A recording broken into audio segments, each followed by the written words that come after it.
ٹھیک ہو گیا جی. پروگرام میں اشفاق بھائی کے لیے کہا گیا ہے, دعاؤں کا بھی یہ کہا گیا ہے. اللہ پاک سب عاشقان رسول کو برکتیں عطا فرمائے, دونوں جہانوں کی بھلائیاں عطا فرمائے. ہمارے پاس ایک کال ہے, کال لیتے ہیں. عدنان ویرک ایڈوکیٹ بات کر رہا ہوں جنگ سے. مجھے کلام باہو سنا دیں گی, میری یہی درخواست ہے. کیا بات ہے جی, کلام باہو کی آپ نے فرمائش کی, بہت شکریہ آپ کا.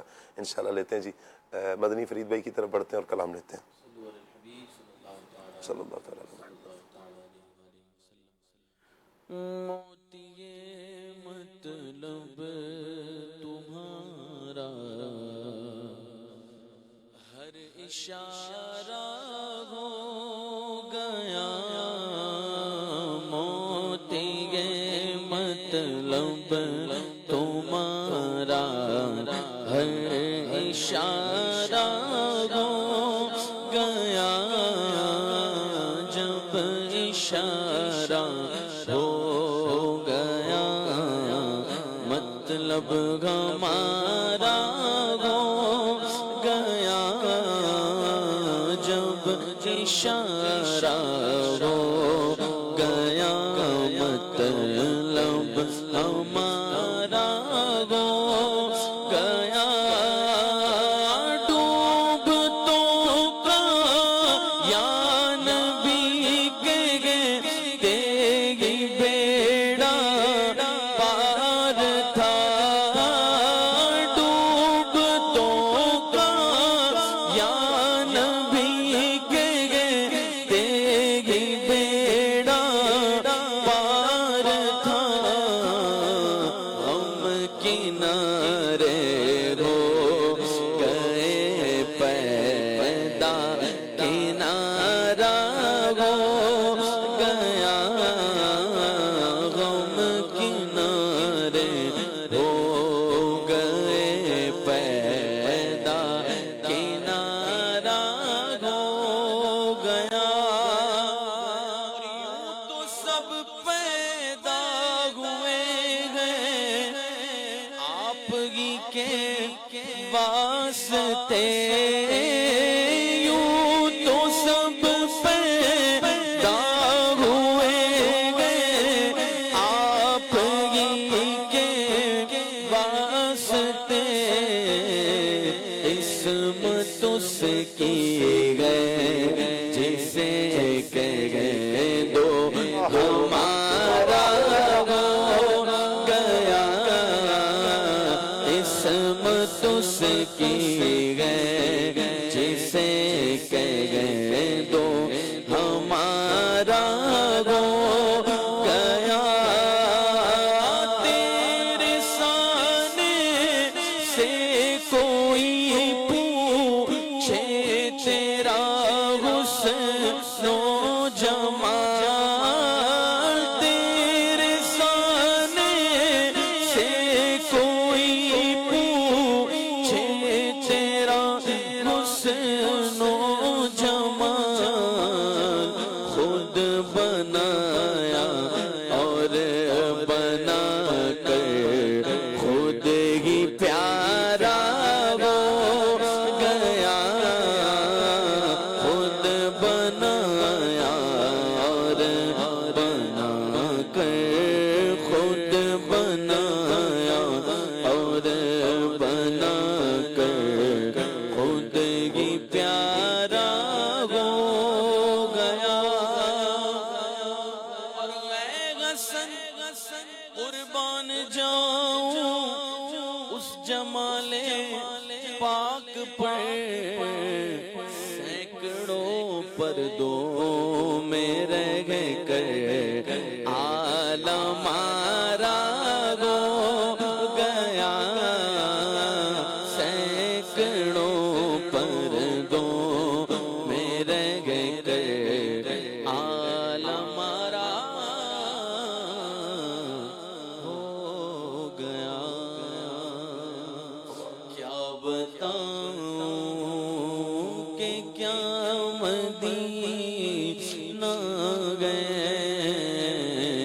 کیا بتاؤں کیا بتاؤں کہ کیا مدینہ گئے, کیا بتاؤں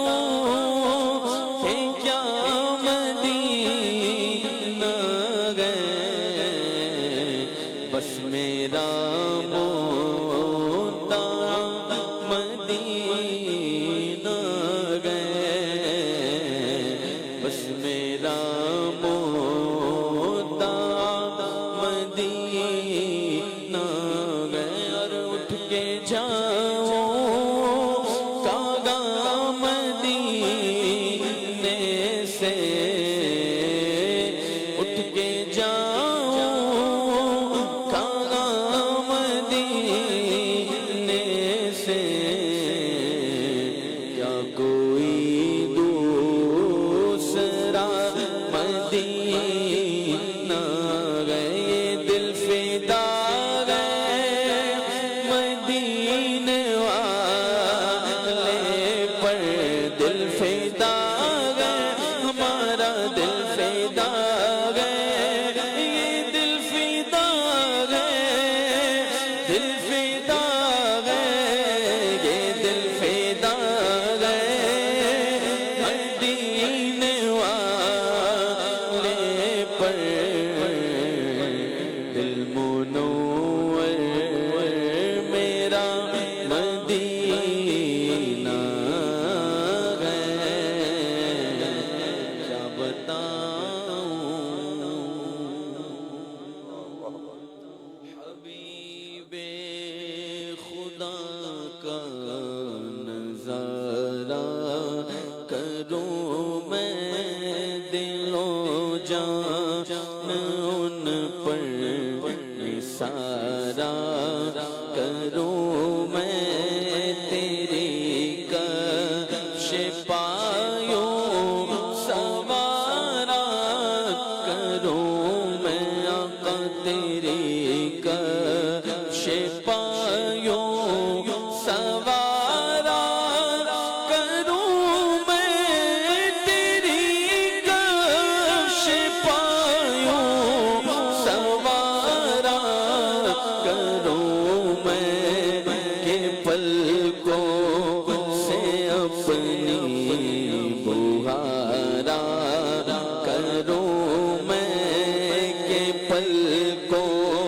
سے اس کو بہارا کروں میں کیوں غیر کی ٹھو کرے کھانے جاؤں میں کیوں غیر کی ٹھو کرے کھانے جاؤں میں کیوں غیر کی ٹھو کرے کھانے جاؤں آقا تیرے در سے اپنا گزارا کروں میں تیرے در سے اپنا گزارا کروں میں تیرے در کے ہوتے کہاں جاؤں پیارے آقا تیرے در کے ہوتے تیرے در کے ہوتے کہاں جاؤں پیارے تیرے در کے ہوتے کہاں جاؤں پیارے کہاں اپنا دامن پسارا کروں میں تو خدا خیر سے لائے وہ دل بھی نوری خدا خیر سے لائے وہ دن بھی نوری خدا خیر سے لائے خدا خیر سے لائے وہ دن بھی نوری خدا خیر سے لائے وہ دن بھی نوری مدینے کی گلیاں بہارا کروں میں مدینے کی گلیاں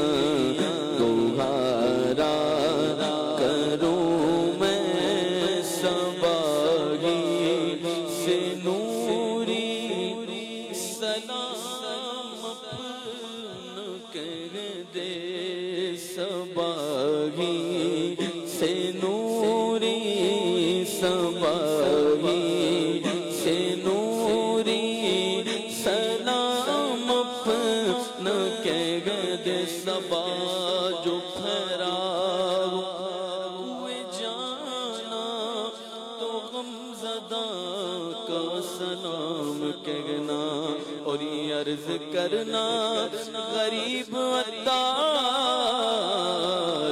کب مدینے کو آ رہا ہے سباہی سے نوری سلام اپنا کہہ دے سباہی سے نوری سلام اپنا کہہ دے سوا اس کے کیا اور چارہ کروں میں سوا اس کے کیا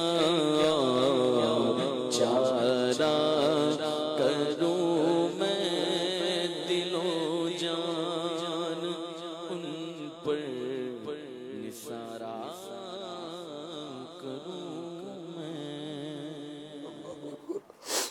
اللہ تعالیٰ ہم سب کو نبی مکرم صلی اللہ تعالیٰ علیہ وآلہ وسلم کے دربار گوہربار کی با ادب حاضری عطا فرمائے. حضور نبی مکرم صلی اللہ علیہ وآلہ وسلم کی بارگاہ میں حاضر ہونا، سبحان اللہ، یہ کتنے سعادت کی بات ہے کہ کتنے خوش نصیب پیارے آقا جان رحمت صلی اللہ علیہ وسلم کی بارگاہ میں حاضری دیتے ہیں. سبحان اللہ، ایسوں کو مبارکیں جو حضور کی بارگاہ میں ادب سے با ادب طریقے سے حاضر ہوتے ہیں. یقیناً یہ اللہ تعالیٰ نے محبت دلوں میں ڈالی ہے. جب محبت اس سینے میں ہے تو پھر نبی مکرم صلی اللہ علیہ وآلہ وسلم کی اداؤں کو بھی لیا جائے.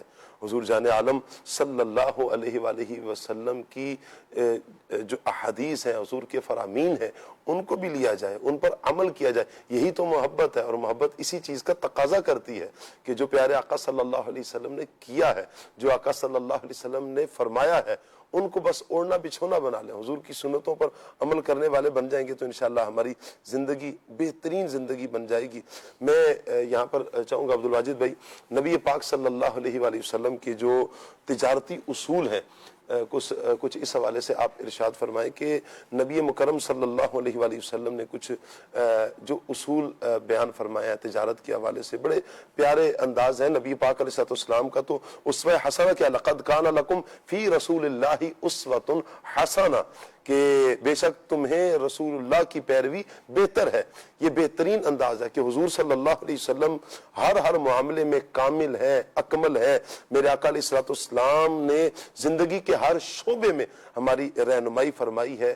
یہ کیوں نہ ہو کہ حضور علیہ السلام کی شان میں میرے رب نے فرمایا نا، لقد کان لکم فی رسول اللہ اسوۃ حسنہ، سبحان اللہ، کہ بے شک تمہیں رسول اللہ کی پیروی جو ہے یہ بہتر ہے. تو انسانی زندگی میں تجارت کی ایک اہمیت ہے، اس کی ضرورت ہے، اور یہ ایسی اہمیت ہے، ایسی ضرورت ہے، یہ کسی سے ڈھکی چھپی نہیں ہے.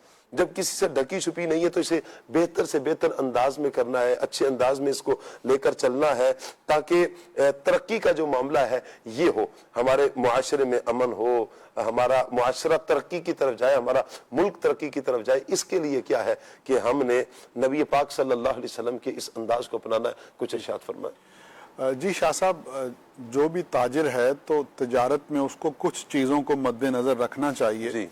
اس میں سے کچھ پر ہماری بات ہو چکی ہے، جیسے جھوٹی قسم سے جو ہے وہ اجتناب کیا جائے. ایسے ہی تاجر سچا ہو، سچ بولے، اور اسی طرح سے تاجر کا امانت دار ہونا ضروری ہے. اسی طرح سے جو لین دین کا معاملہ ہے، اس لین دین میں اس کی شفافیت بہت ضروری ہے. جس سے لینا ہو اس سے لے، اور مہلت کے ساتھ لے اگر ضرورت پڑے، اور جس کو دینا ہو تو وقت پر دے. تو اسی طرح سے ایک اور چیز ہے کہ وعدہ خلافی سے جو ہے وہ بچے.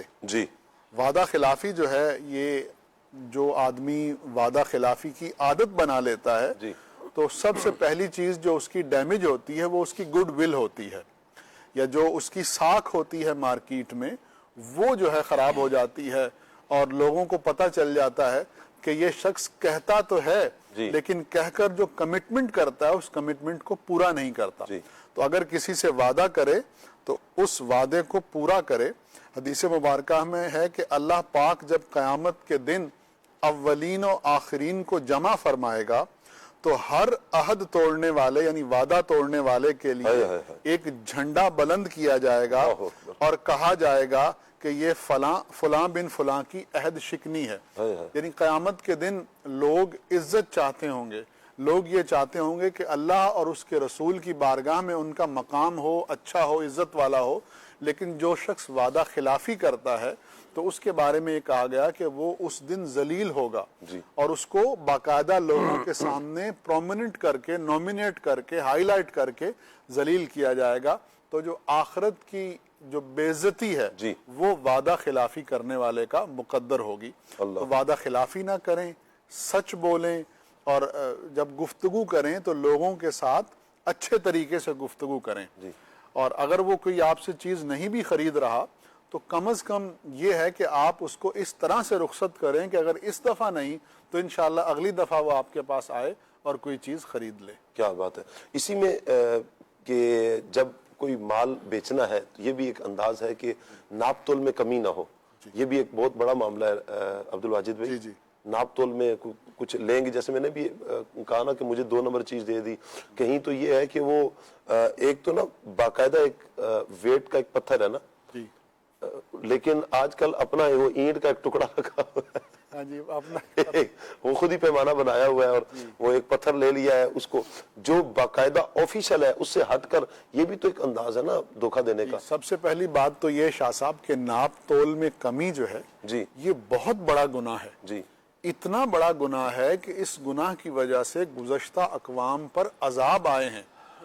پوری قومیں ناپ تول میں کمی کی وجہ سے عذاب میں گرفتار کی گئی ہیں۔ تو ناپ تول میں کمی کو بالکل معمولی نہیں سمجھنا چاہیے، اور جہاں تک ہو سکے ناپ تول میں کمی سے بچتے ہوئے پورا ناپ دیا جائے، بلکہ اللہ توفیق دے تو صدقے کی نیت سے کچھ زیادہ ہی دے دینا چاہیے کہ وہ صدقہ جو ہے آپ کو اور آپ کے گھر والوں کو بہت سی پریشانیوں سے بچا لے گا۔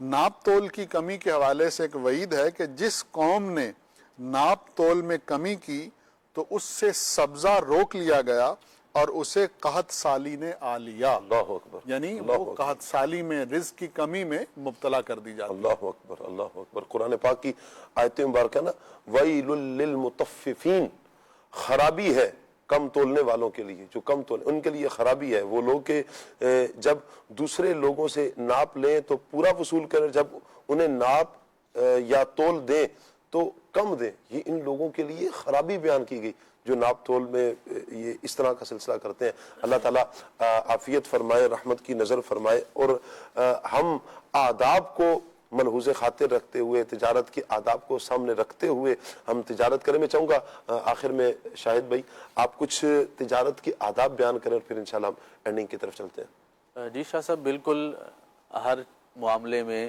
ہر چیز کے آداب ہوتے ہیں، آپ کوئی بھی کام کرتے ہیں اس کے تقاضے ہیں، اس کے آداب ہیں۔ اس طریقے سے تجارت کے لیے بھی بہت سارے اصول اور آداب ذکر بھی ہوئے، ان میں سے چند مزید اس کو پلس بھی کیا جا سکتا ہے کہ اگر کوئی تاجر تجارت کے لیے اپنے گھر سے نکلتا ہے، اپنے دکان پر پہنچتا ہے یا گھر سے نکلتا ہے، تو اس وقت اس کو اچھی اچھی نیتیں کر لینی چاہیے کہ میں تجارت کی غرض سے اللہ تبارک و تعالیٰ کی رضا حاصل کرنے کے لیے جا رہا ہوں، رزق حلال کماؤں گا جس سے میں اپنے اہل و عیال کی کفالت کروں گا۔ یہ اچھی اچھی نیتیں ثواب کی نیت سے کریں، اور اس میں یہ بھی پیش نظر رکھے کہ میں اپنے دکان پر اچھا مال فروخت کروں گا، کوئی عیب دار چیز بغیر بتائے نہیں بیچوں گا۔ اس کو چاہیے کہ اپنے دکان پر اچھا مال خرید کر رکھے تاکہ کسٹمر کو اچھی چیز مہیا کر سکے۔ اگر اس کے پاس کوئی چیز اچھی تھی، اچھی چیز لے کر آیا، بعد میں اس میں کوئی نقص آ گیا، تو اب اسے چاہیے کہ وہ دینے والے کو، لینے والے کو نقص بیان کر کے دے، اور اگر زیادہ خراب ہو چکی ہے تو اسے ضائع کر دے۔ اسی طریقے سے تاجر کے لیے یہ معاملہ فہمی بھی ضروری ہے کہ اسے کرنسی کی پہچان ہو، جو نوٹ وہ لیتا ہے جس کے بدلے وہ مال بیچتا ہے، تو اس کے لیے ضروری ہے کہ نوٹوں کی پہچان بھی ہو، اس کو سیکھنا چاہیے، اصلی نقلی کی پہچان ہونی چاہیے تاکہ وہ خود بھی دھوکے سے بچ سکے اور کسی اور کو بھی دھوکے سے بچا سکے۔ اگر خدا نہ خواستہ ایک تاجر کے پاس کوئی جعلی نوٹ لے کر آتا ہے اور اسے وہ مل جاتا ہے کسی بھی ذریعے سے، اب اسے پتا چلتا ہے کہ یہ نوٹ جعلی ہے، تو اسے چاہیے کہ وہ آگے نہ بڑھائے بلکہ اس کو ضائع کر دے، اور اللہ تبارک و تعالیٰ کا شکر ادا کرتے ہوئے اگر وہ نقصان اس کو مل بھی گیا تو اس کے پیچھے بھی کوئی نہ کوئی اللہ تبارک و تعالیٰ کی طرف سے کوئی حکمت ہوگی، ہو سکتا ہے اس کا نعم البدل اسے مل جائے، لیکن اسے ہرگز یہ نہیں کرنا چاہیے کہ وہ اس نقصان کی بھرپائی سامنے والے بندے سے کرے، وہ اس کو بھی محفوظ رکھے اور اگلی بار اپنے لیے بھی اس کو محفوظ رکھے، اور اس طریقے سے اس کا لین دین جس انداز سے ہے، اگر کسی سے مال ادھار پر لیتا ہے تو بر وقت اس کی ادائیگی کرنے کی بھی نیت کر لے، اور پوری کوشش کرے کہ میں نے مال خریدا ہے تو اس کی ادائیگی بھی بر وقت کروں گا، اور اگر کسی تاجر کے پاس ایسے کسٹمر ہیں جو ادھار پر لیتے ہیں، بعض اوقات منتھلی لگے ہوتے ہیں، دکان والوں کے پاس آتے ہیں کسٹمر جو سیلری بیس لوگ ہوتے ہیں، جو تنخواہ دار طبقہ ہوتا ہے، وہ دکانداروں سے عمومی طور پر ادھار پر لیتے ہیں، تو ان کے لیے بھی یہ آسانی پیدا کرے کہ جب تک ان کو سیلری نہیں ملتی یا جب تک ان کے لیے حالات بہتر نہیں ہوتے تب تک ان سے مال کا تقاضا نہ کرے، اور ان کے لیے جتنی سہولت میسر کر سکے ان کو وہ سہولت دینی چاہیے۔ بہت شکریہ آپ کا شاہد بھائی نے ماشاءاللہ آخر میں چند ایک آداب بیان کیے ہیں، اللہ کرے کہ ہم ان آداب کو سامنے رکھتے ہوئے تجارت کریں۔ اللہ پاک سے دعا ہے اللہ پاک کی پروگرام اپنی بارگاہ میں قبول فرمائے۔ سبحانک اللہم و بحمدک اشہد ان لا الہ الا انت استغفرک و اتوب الیک۔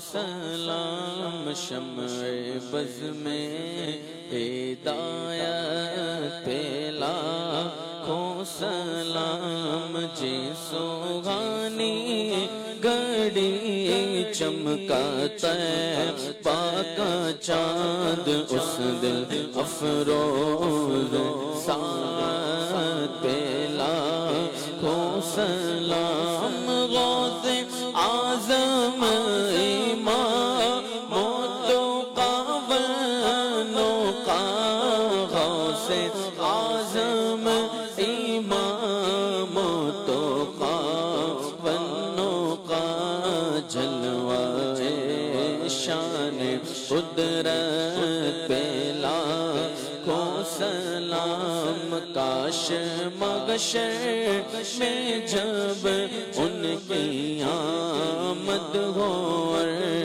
بھیجے سب ان کی شوقت پہ لاکھوں سلام، تو مجھ سے خدمت کے قدسی کرے گا رضا، مجھ سے خدمت کے قدسی کرے گا رضا، مصطفیٰ جان رحمت پہ لاکھوں سلام۔ کھلے آنکھ صلی اللہ کہتے کہتے، کھلے آنکھ صلی اللہ کہتے کہتے، کھلے آنکھ صلی اللہ کہتے کہتے، مدی کی ہے اس سے تشہیر